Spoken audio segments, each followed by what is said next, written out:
Bom dia a todos. Bom dia, não, boa noite a todos. Estou acostumado a fazer devocional de manhã. Vamos começar a live de hoje que se chama Moral como Rito. Esse é o tema que eu escolhi. Por que moral como rito? Bom, eu fiquei pensando por onde começar para explicar o conteúdo desse tema, que é muito profundo, que envolve alguns textos bíblicos que a gente vai ter que ler aqui, envolve o significado de rito, envolve o significado de moral, mas vamos começar com uma base bíblica, ok?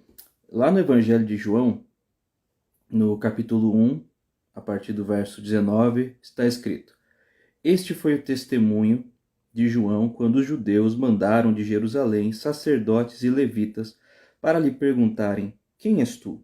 Ele confessou e não negou. Confessou: Eu não sou o Cristo. Perguntaram-lhe: Então quem és? És tu Elias? Ele disse: Não sou. És tu o profeta? Respondeu: Não. Finalmente lhe disseram: Quem és? Dá-nos uma resposta para que levemos aqueles que nos enviaram. Que dizes de ti mesmo? João respondeu com as palavras do profeta Isaías: Eu sou a voz do que clama no deserto. Endireitai o caminho do Senhor. Ora, alguns dos fariseus que tinham sido enviados perguntaram-lhe: Então por que batizas se não és o Cristo, nem Elias, nem o profeta? João respondeu: Eu batizo com água, mas no meio de vós está alguém que não conheceis. Este é aquele que vem após mim, do qual eu não sou digno de desatar as correias das sandálias. Essas coisas aconteceram em Betânia, do outro lado do Jordão, onde João estava batizando. Ok. Bom, para a gente conseguir entender o que eu quero expressar aqui, e é muito importante o conteúdo do que eu tenho a dizer, nós temos que entender o que é um rito. Porque o tema é moral como rito. O que é um rito? Um rito é uma representação simbólica de alguma coisa, uma representação que você pratica, você pratica um conjunto de atos que representam uma coisa, geralmente, de uma realidade superior, certo? Então, o rito tem a natureza da representação. Ele traz consigo esse objetivo, e esse objetivo apenas. Porém, algumas pessoas interpretam o rito de uma outra forma, não como uma mera representação, mas também como um meio de se alcançar aquilo que está sendo representado. Então você pode encarar o rito dessas duas formas. Há pessoas que acreditam que através do rito você pode alcançar o divino, ou através do rito você pode fazer com que Deus se manifeste, ou o transcendente se manifeste. A coisa que você está representando se manifeste. Nós, protestantes, não acreditamos nisso. Nós acreditamos que o rito não passa de uma mera representação, mas essa representação é muito importante. Por exemplo, a Eucaristia ou a Santa Ceia, ela é uma representação, é um memorial do corpo e do sangue de Cristo, mas não é um ato que faz com que o corpo de Cristo se manifeste. Não é um memorial que faz com que a presença física de Cristo se manifeste no pão e no vinho. Porém, através dessa representação, através desse rito, você entra em contato com a memória, com o memorial daquilo que aconteceu. Por isso Jesus diz: fazer isso em memória de mim. Bom, o que eu acabei de apresentar para vocês é exatamente a diferença entre esoterismo e misticismo. A nossa fé cristã admite, nós protestantes, admite o misticismo, mas não o esoterismo. O esoterismo é um meio de você construir uma escada para chegar até o transcendente. É como se você pudesse construir uma escada para chegar até Deus. No misticismo, não. Você tem uma experiência mística, ou seja, sobrenatural, transcendental, mas você não pode controlar essa experiência. Por isso você pratica o rito. O rito é somente uma memória dessa experiência. É somente uma representação simbólica dessa realidade superior. Certo? Quando você pratica o rito da outra forma, como se ele fosse um modo de você manipular a divindade, você está atribuindo o poder não para a divindade, mas para si. Ora, se a divindade está sujeita à sua ação, ao seu rito, então você é superior a essa divindade. Ou de igual para igual, você está barganhando com essa divindade, apresentando ações que fazem ou obrigam essa divindade a corresponder de uma determinada maneira. Esse é um modo errado de encarar os ritos. Os ritos são apenas representações, são apenas ações que nós praticamos para nos voltarmos, para voltar a nossa atenção para uma realidade superior, para Deus. Então, quando nós voltamos a nossa atenção para essa realidade superior, nós não obrigamos essa realidade superior a se manifestar. Nós apenas ficamos com a expectativa voltada para ela. Nós queremos que ela se manifeste, mas não é porque nós queremos que ela se manifeste que necessariamente ela está obrigada a se manifestar. E nesse contexto está exatamente a diferença entre barganha com Deus e relacionamento com Deus. Se você interpretar o rito da maneira correta, você vai interpretá-lo como uma espécie de dança com Deus, um relacionamento onde você pratica uma ação ou faz um movimento e você espera que Deus também faça um movimento, ainda que ele não seja obrigado a fazer. Do outro modo, não. Você está barganhando com Deus, você está querendo que por causa da sua ação haja uma reação da parte de Deus que seja obrigatória ou necessária. Bom, mas se o rito não traz um bem tão grande como esse de conseguir acessar a divindade de forma imediata, então por que nós praticaríamos o rito? Quais são os benefícios que o rito, dessa maneira correta, pode nos proporcionar? E eu vou apresentar para vocês três coisas muito importantes que nós devemos ter em mente quando tratamos sobre rito. Primeiro, o rito automaticamente é uma confissão de impotência. É uma confissão de que você não acessa o bem que você está representando. Você não possui o bem que você está representando. Ora, se você está representando uma realidade superior que você não tem capacidade de proporcionar ou de acessar, então é óbvio que você é inferior a essa realidade. Então aqui nós temos uma interpretação oposta àquela outra, do outro modo de encarar o rito.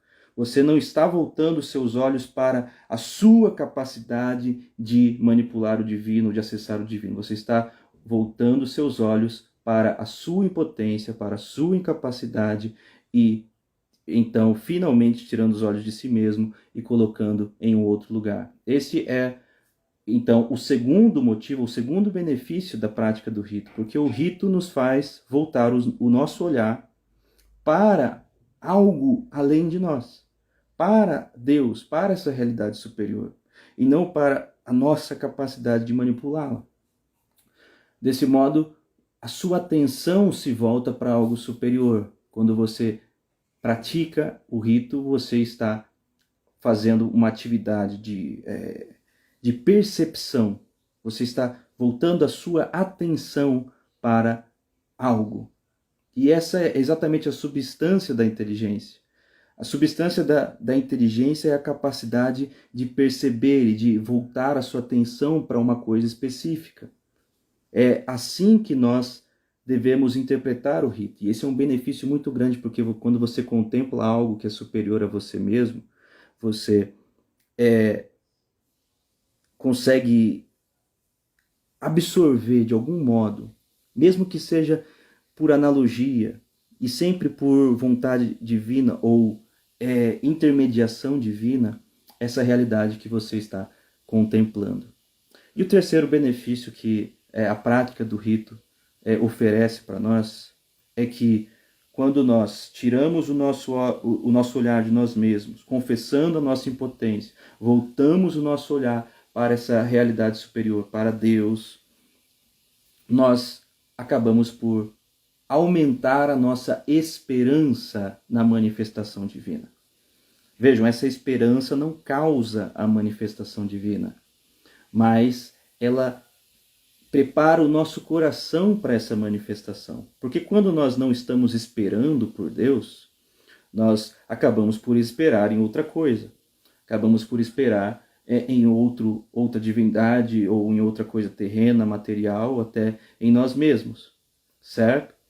Então, quando você aumenta a sua esperança, quando você permanece na esperança de que a manifestação divina vai acontecer, você está vivenciando exatamente aquilo que é a substância da fé. A esperança é a substância da fé. E a atenção é a substância da inteligência. Essas duas coisas, na prática do rito, se for feito da maneira correta, acontecem. Tanto a substância da inteligência, que é a atenção voltada para o objeto, não para nós mesmos, como a substância da fé, que é a esperança que nós temos em algo que está para além de nós. A esperança não é voltada para nós.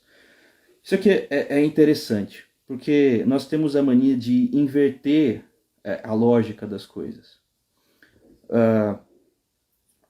Nós, quando colhemos um fruto de uma árvore, por exemplo, achamos que a fonte daquele fruto somos nós mesmos, porque nós é que realizamos a ação de colher o fruto.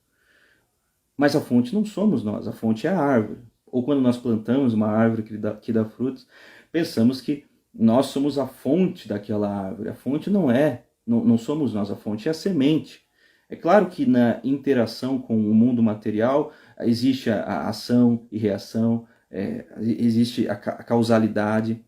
Porém, nós nos vemos muito mais importantes como fontes primárias das coisas quando nós não somos. E esse é exatamente o espírito da barganha.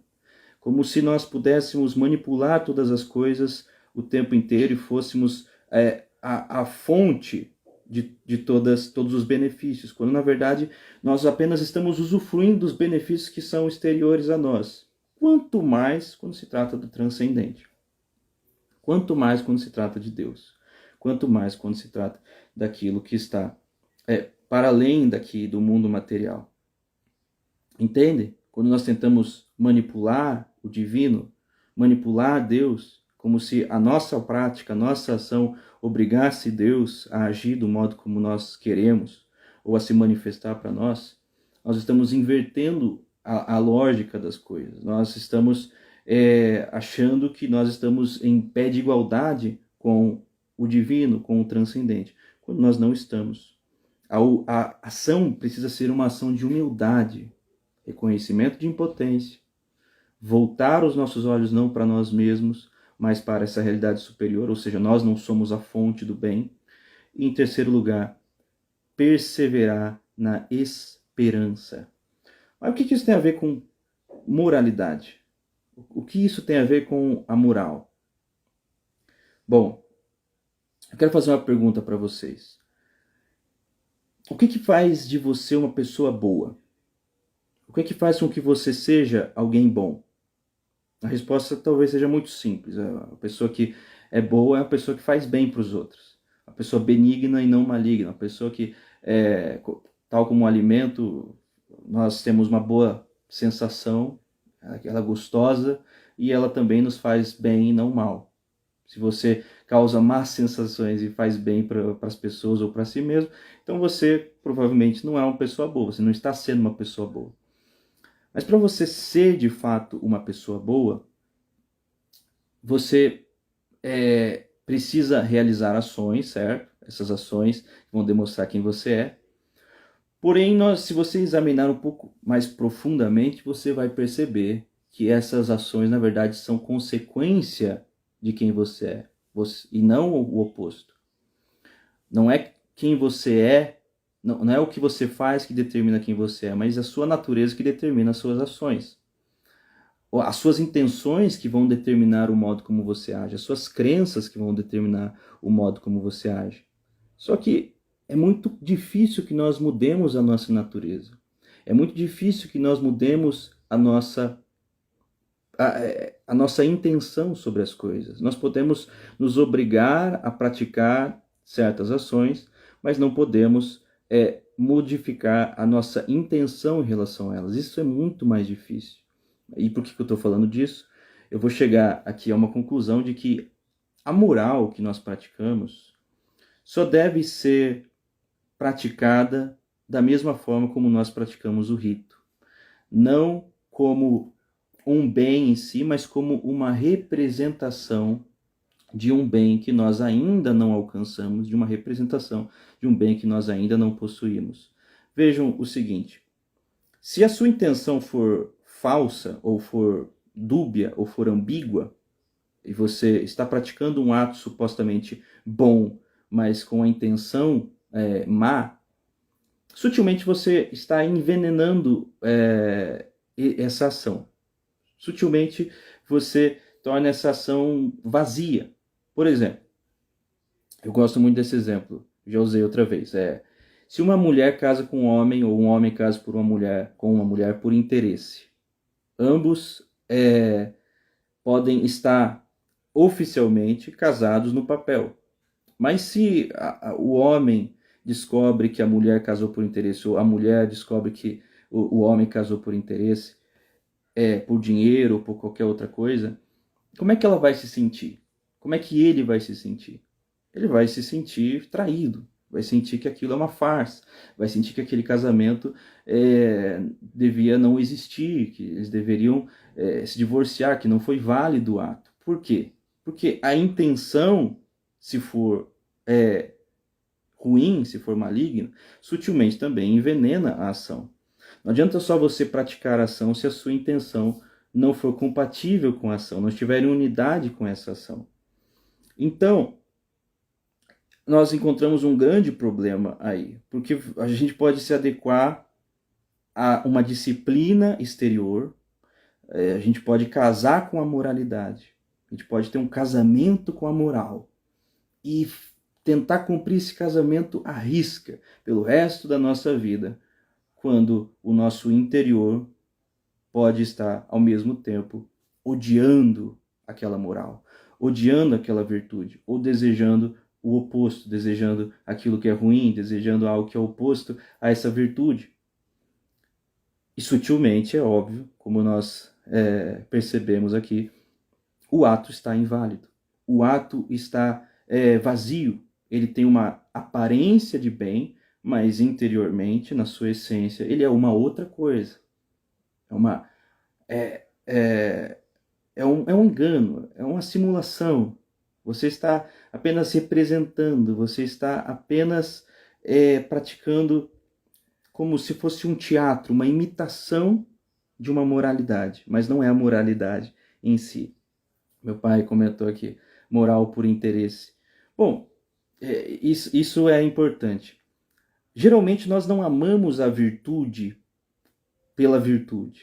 Nós amamos o que ela pode nos proporcionar, a recompensa que ela nos dá, ou tememos a punição que nós teremos ou teríamos se não a praticarmos. É uma relação de interesse com o bem. Nós não amamos o bem em si, mas aquilo que ele pode nos oferecer. É parecido com um casamento por interesse. Você não está casado com a mulher que você ama ou com o homem que você ama. Você está apenas se relacionando com essa pessoa porque ela pode te oferecer outros benefícios. O que eu quero propor aqui é que, sendo assim, se nós temos tanta dificuldade de alterar a nossa natureza para realmente praticar um bem pelo que o bem é, então, por que nós devemos continuar praticando esse bem? Por que nós devemos continuar buscando a moral? Ou seja, forçando o nosso intelecto para ativamente decidir agir de uma forma e não de outra. Por que é que nós vamos fazer isso se as nossas ações são tão vazias? Se a nossa moralidade é tão efêmera? É simplesmente uma simulação ou uma imitação da verdadeira moral? Bom, aqui nós temos a volta para o assunto do rito, a volta para o assunto da representação. O que eu quero propor é que a moral só faz bem, a prática da moral só faz bem quando você a interpreta do modo como ela realmente é. Quando você a vê de fato como uma mera representação da moral divina, da moral superior. Quando você a pratica não com a intenção de obter uma recompensa secundária, e nem com a intenção de que essa ação seja boa em si mesma, mas como uma representação de um bem. Nesse caso, reconhecendo a sua impotência, porque você sabe que você não está fazendo aquilo pela intenção correta, apontando para a moralidade superior divina, e, em terceiro lugar, esperando que Deus, de algum modo, mude a sua natureza, porque você sabe que você não tem capacidade de modificá-la por si só. Aqui nós temos exatamente as duas atividades, a substância da fé, que é a esperança, e a substância da inteligência, que é a atenção. Na prática, isso significa que você vai praticar as boas ações como um memorial. Você vai ter uma disciplina, quando você se propor a tê-la, é como um rito, como uma festa, uma celebração de algo divino, como se você estivesse anunciando uma realidade superior, ainda que você saiba que o que você está fazendo é muito pobre, é muito pequeno, não é o bem é divino, é apenas uma imitação, é apenas uma representação. Mas por que você representa? Porque você ama esse bem, porque você quer que ele se manifeste, porque você quer que a sua intenção se modifique, e você pratica esse bem com a intenção de que a sua inteligência, ou seja, a sua percepção, se volte para esse bem e seja capaz de contemplá-lo, na medida em que Deus assinar embaixo da sua ação, manifestando o verdadeiro bem que só pode vir dele. A Evelyn falou que moral não deve gerar recompensas. Gera, é claro, gera recompensas. Não dá para negar isso. Mas, embora nós vamos continuar praticando as coisas boas por causa das recompensas, nós podemos de vez em quando fazer o exercício que é mais excelente, que é correto, de praticar o bem e tentar contemplar o bem da própria ação. Como que isso funciona? Você, por exemplo, imagina que você está dando esmola para algum pedinte na rua. Você pode estar ali presente naquele momento, contemplando esse ato, percebendo de fato o que aquela pessoa, aquele ser humano está sentindo diante de você, como se não fosse você que estivesse realizando aquele ato, mas fosse o próprio Deus. E você sai por um instante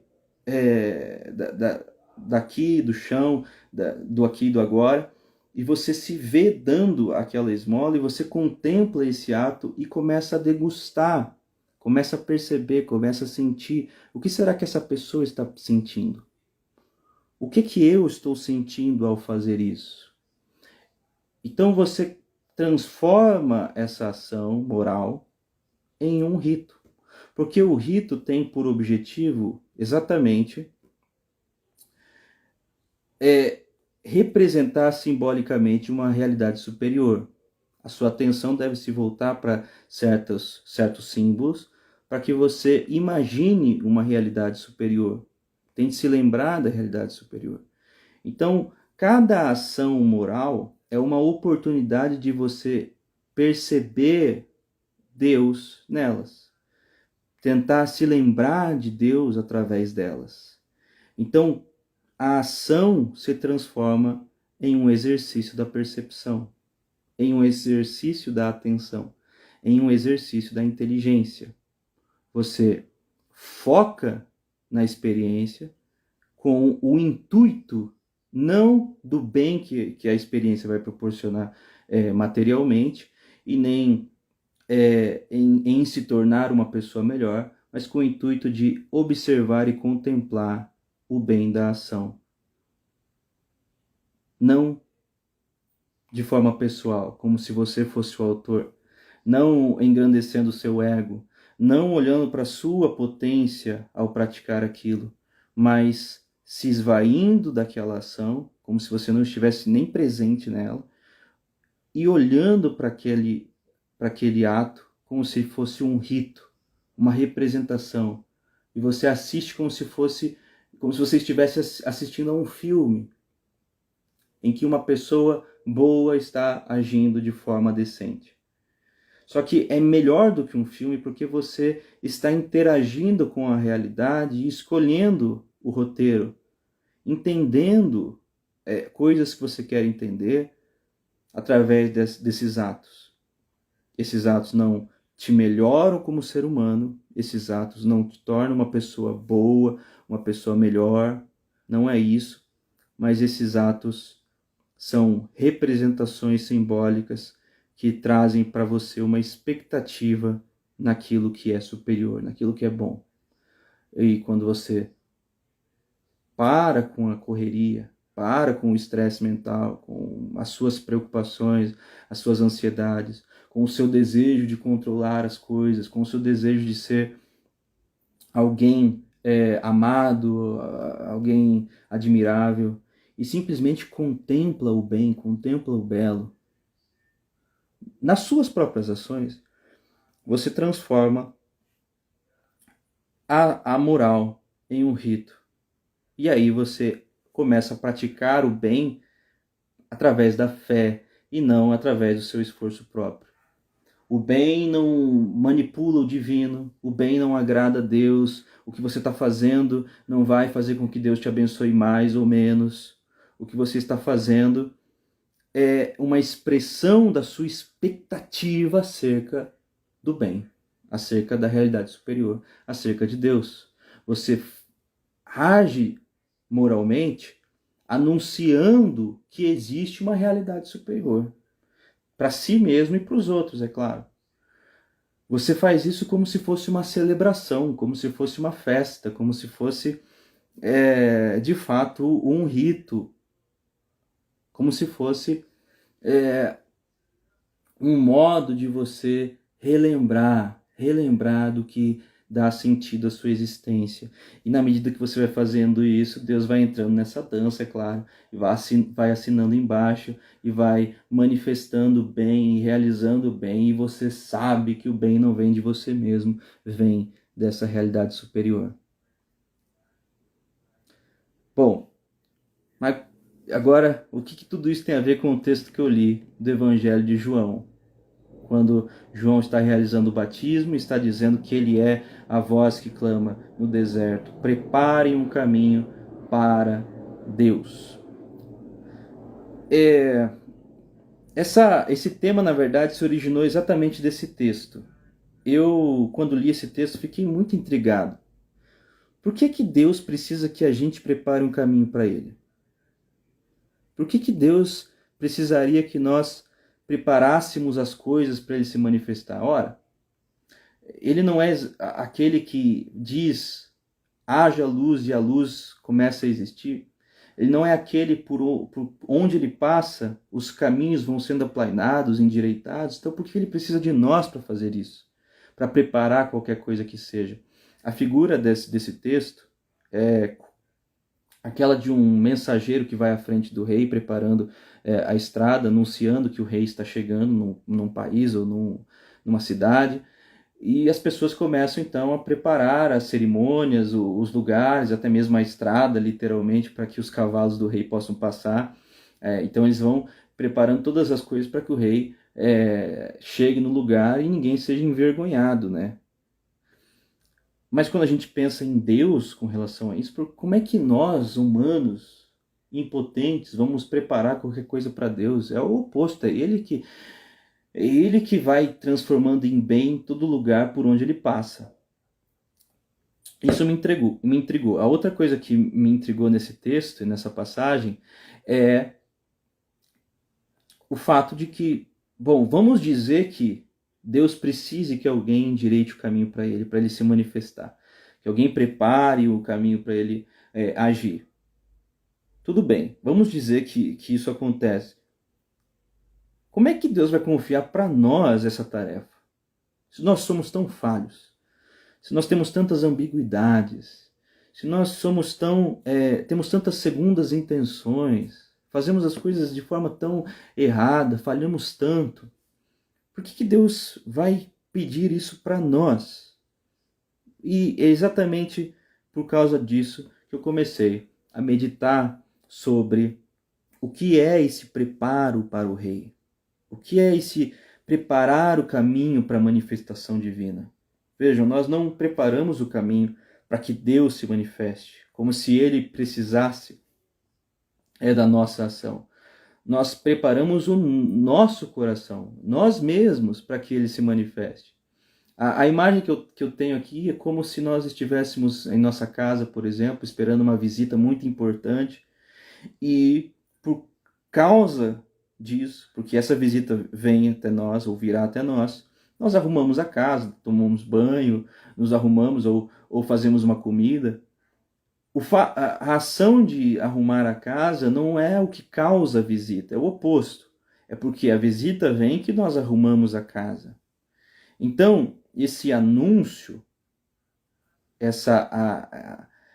esse preparar o caminho é muito mais para nós, ou na verdade é somente para nós e não para Deus. Somos nós que precisamos voltar a atenção para a manifestação divina. Somos nós que precisamos estar com expectativa de que o divino se manifeste, de que Deus se manifeste, de que o bem se manifeste, porque do contrário, quando ele se manifestar, nós nos encontraremos distraídos. Não foi exatamente isso que aconteceu quando Jesus veio à Terra? Quantas e quantas pessoas não perceberam a vinda de Deus na Terra? Estavam diante de Deus, mas não o reconheceram, porque não estavam esperando, ou estavam esperando por um outro tipo de divindade, a imagem e semelhança deles mesmos. Mas quando Deus em carne e osso se manifestou, eles não foram capazes de reconhecer. Isso pode acontecer conosco. Nós podemos não perceber a ação divina porque não estamos voltados para ela, porque não estamos esperando por ela, porque não estamos com a nossa expectativa nessa realidade superior. Antes estamos com a nossa expectativa em nós mesmos. E até nos estressamos, e até nos revoltamos. Por que eu estou fazendo tudo certo e nada de bom está acontecendo? Por que eu estou fazendo tudo certo e a minha vida continua desse jeito? Vejam, quem foi que disse que a ação que você pratica realiza algum bem? A sua ação boa é somente um memorial da verdadeira bondade que só pode vir de Deus, de Cristo, do Messias. A Evelyn falou aqui, preparar o caminho para o rei é preparar nosso coração para recebê-lo. Exatamente isso. Exatamente isso.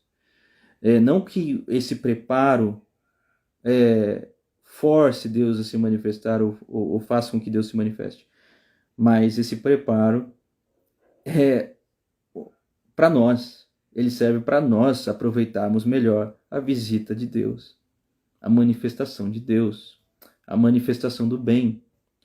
Porque quando nossa inteligência está de fato atuando e nós estamos usando a inteligência para a coisa certa, voltando a nossa percepção para Deus e não para nós mesmos, nós conseguimos usufruir da manifestação divina quando ela acontece.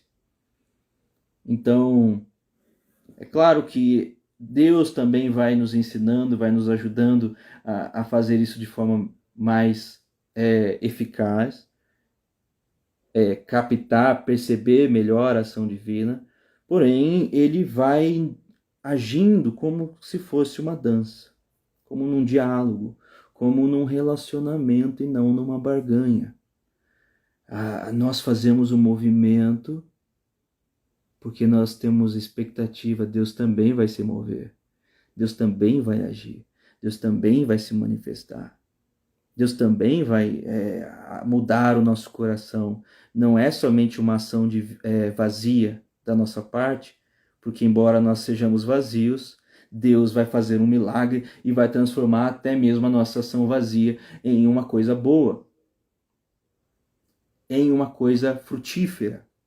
E aí é que o Espírito se manifesta. João Batista começa a falar aqui para os fariseus, quando eles perguntam com qual autoridade você faz o batismo. O batismo era uma coisa que João trouxe ali, que não foi ele que inventou, mas ele se apropriou desse rito, que representava uma passagem, uma mudança de vida, uma metanoia, um arrependimento. A partir do momento que você é batizado por João ali no deserto, você está representando que você quer mudar de vida. Só que esse batismo é só uma representação. E os fariseus, mesmo assim, ficam revoltados. Como é que você está fazendo esse batismo?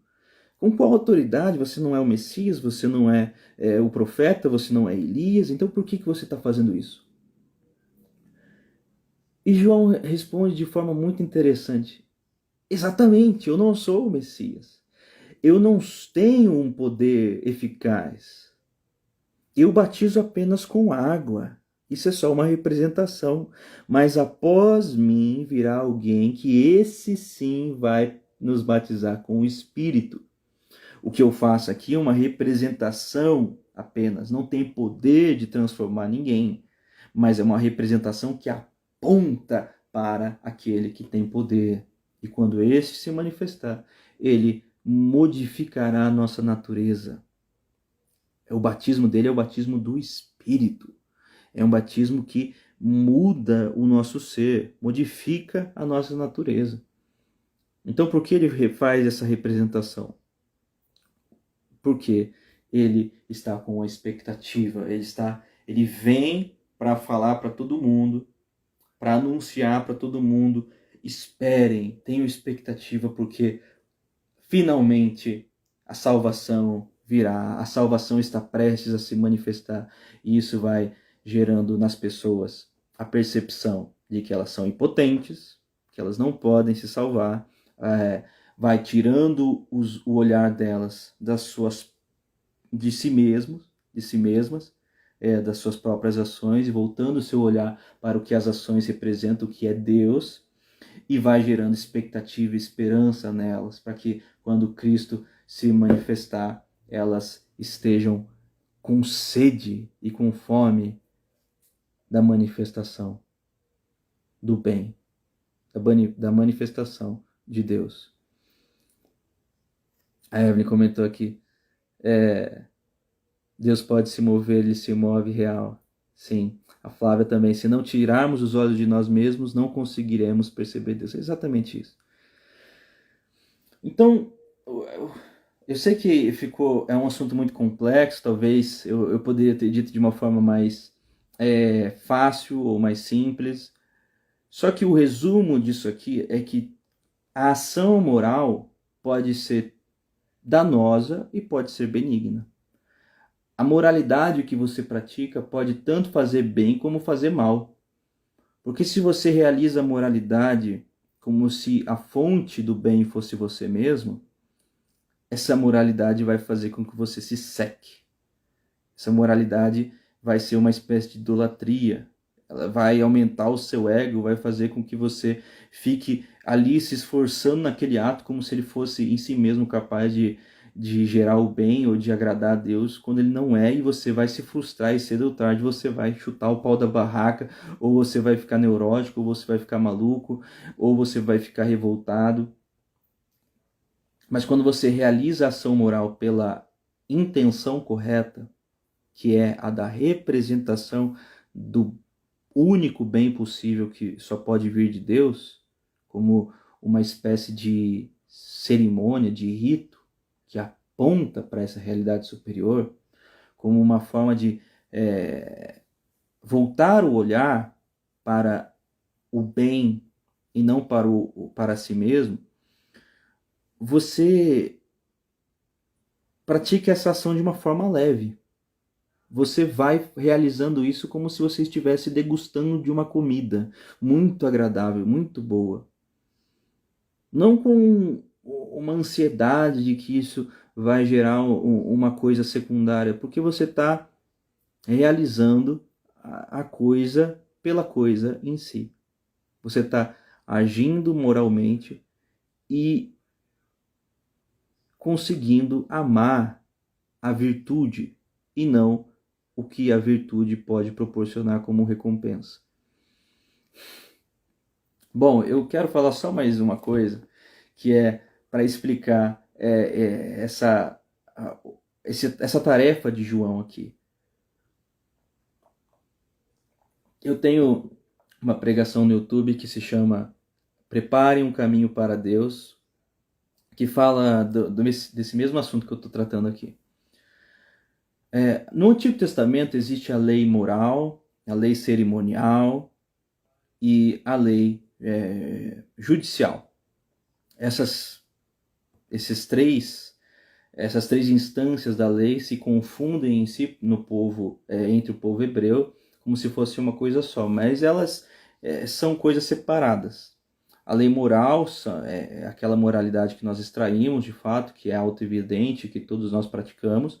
A lei cerimonial eram aqueles ritos que o povo hebreu praticava, como o sacrifício no templo e etc., que era apenas uma representação de Cristo, certo? E a lei judicial dizia respeito ao modo como eles, como sociedade, deveriam viver. Todo cristão, praticamente, entende que a lei cerimonial caiu, a lei judicial não é válida para nós, só para os judeus, mas a lei moral continua em validade. Quando nós entendemos tudo isso aqui de uma forma mais profunda, nós entendemos a moralidade de uma forma mais profunda, nós percebemos que a lei moral revelada lá para Moisés, no Monte Sinai, também é uma espécie de lei cerimonial.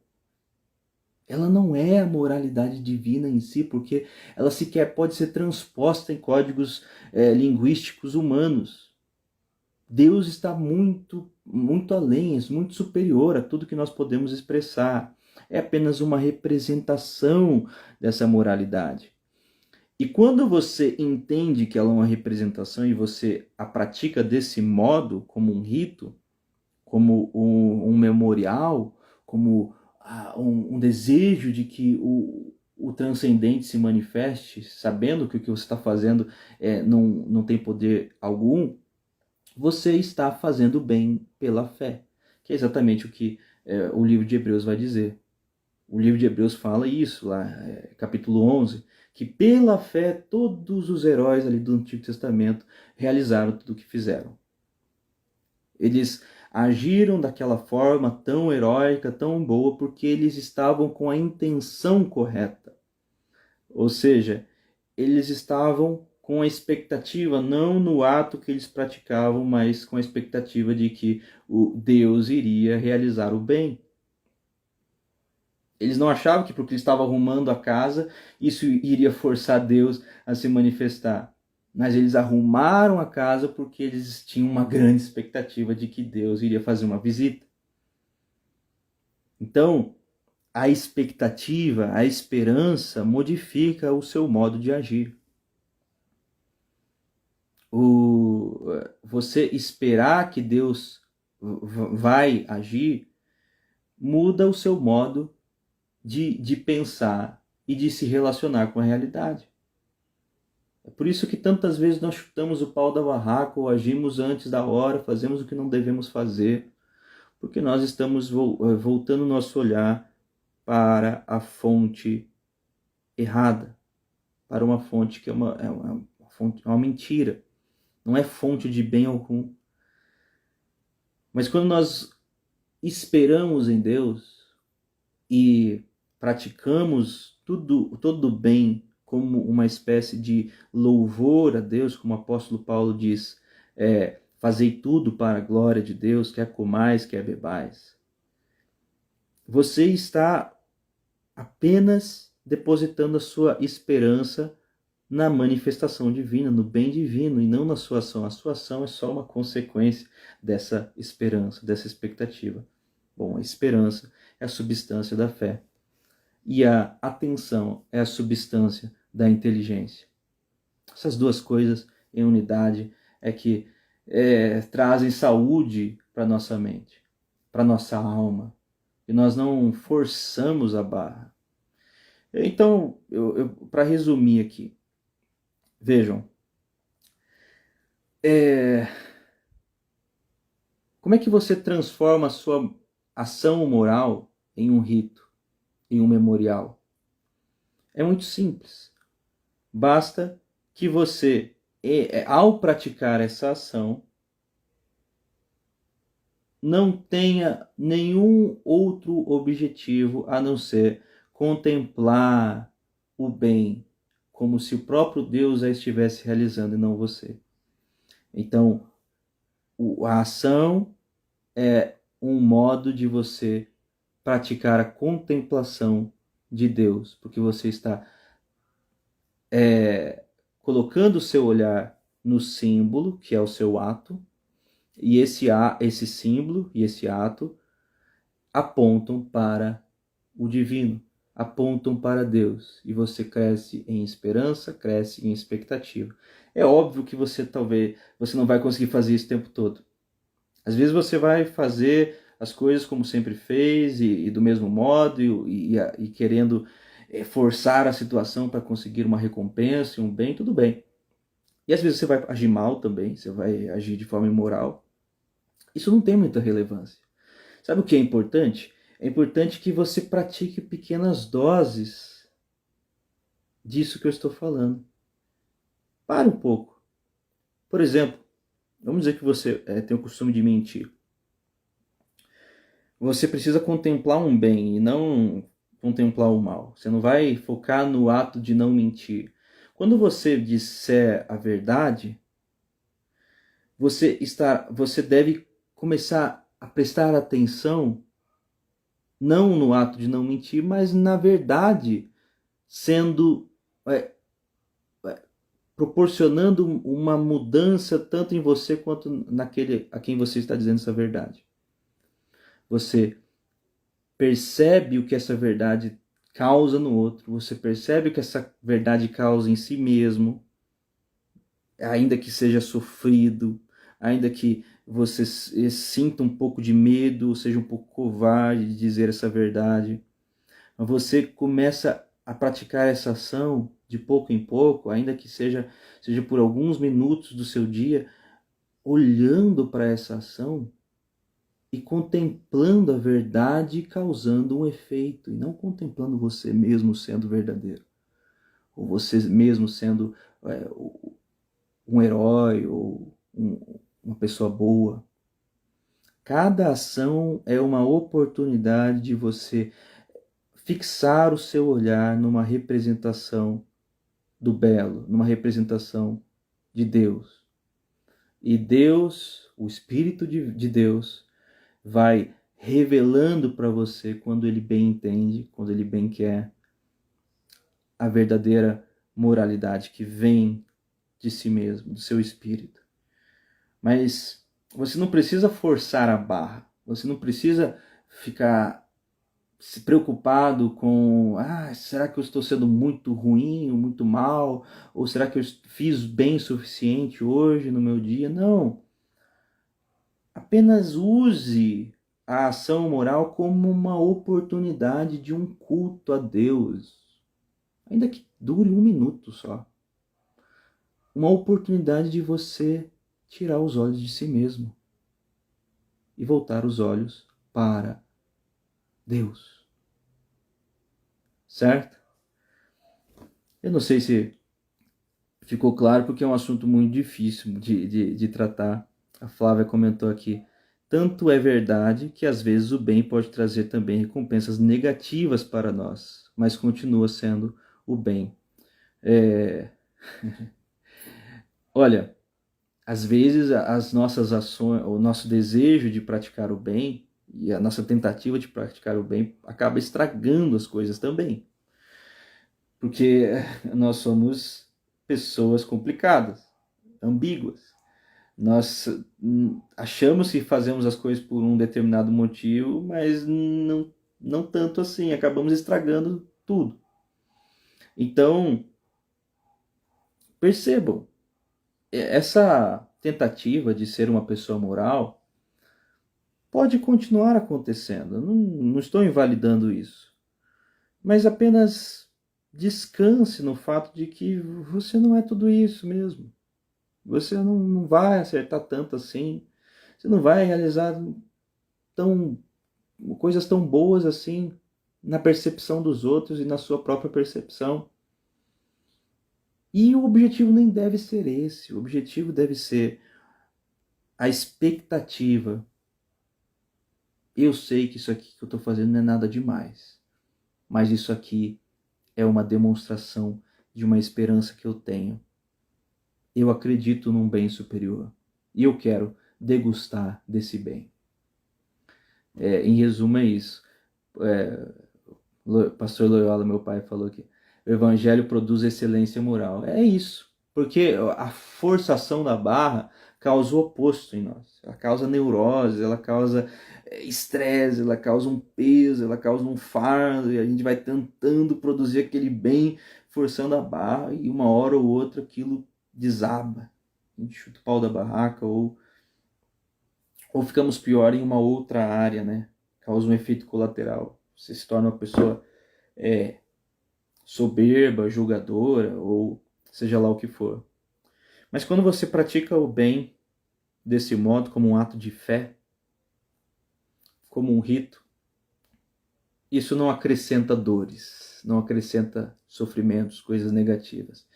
É apenas um prazer da alma de finalmente entrar em contato com Deus, porque Deus se manifesta, porque Deus nos visita, porque Deus assina embaixo das nossas ações, não porque nossas ações são poderosas ou efetivas, mas porque Ele decidiu se relacionar conosco, que Ele decidiu manifestar-se para nós, justamente nesse diálogo, nessa dança, nesse relacionamento de fé, de expectativa, de atenção, não para nós mesmos, mas para Deus.